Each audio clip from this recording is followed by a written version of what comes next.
የአውሮፓ ሻምፒዮንስ ሊግ ድልድል ይፋ ሆኗል። ተጠባቂ ምርጥ ጨዋታዎች እንድንመለከትበት ምክንያት ሆኗል።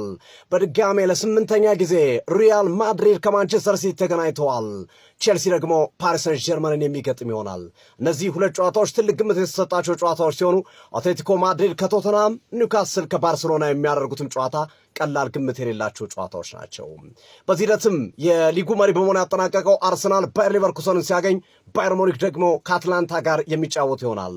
አርሰናል፣ ባየር ሙኒክ፣ ባርሴሎና፣ ቼልሲ፣ ሊቨርፑል እንደዚሁም ቶተንሃም፣ ስፖርቲንግ ሊዝበንና ማንቸስተር ሲቲ የመጀመሪያ ጨዋታቸውን ከሜዳ ውጭ ያደርጋሉ። የመልሱን ጨዋታ ደግሞ በሜዳቸው የሚያደርጉ ይሆናል። በዚህ መሰረት ፓሪስ ሰን ጀርመን ከቼልሲ፣ ሊቨርፑል ከጋላታ ሰራይ የነዚህ አሸናፊ የሁለቱ አሸናፊ ግማሽ ሩብ ፍጻሜ ላይ ይገናኛል።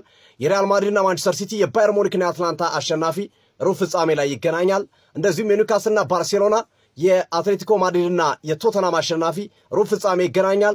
የአርሰናልና ባየር ሊቨርኩሰን የስፖርቲንግ ሊዝበንና የቦዶ ግሊምት አሸናፊ ሩብ ፍጻሜ ላይ ይገኛል። አርሰናል በቀጥታ አሁን ያሉት ጨዋታዎች ደካማ ከመሆናቸው ጋር ተያይዞ ግማሽ ፍጻሜው ድረስ ቀላል መንገድ እንደሚሆንለት ይጠበቃል። ግማሽ ፍጻሜው ላይ ከባርሴሎና፣ ኒውካስል፣ አትሌቲኮ ማድሪድና ቶተናም አሸናፊዎች አንዱን የሚገጥም ይሆናል። በንጽጽር የአርሰናል መንገድ እጅግ ቀላልና ምርጥ ይመስላል። ሀሳብ ውስጡበት ድልድሎች እንዴት አገኛቸዋቸው?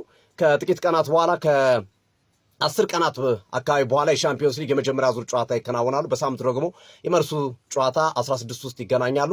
እንዴት ነው ድልድሉ? ሀሳብ ውስጡበት የፕላስ ምልክቱ በመጫን ፎሎ ያድርጉ። ይህ ትርታ ስፖርት ነው። መልካም ቀን።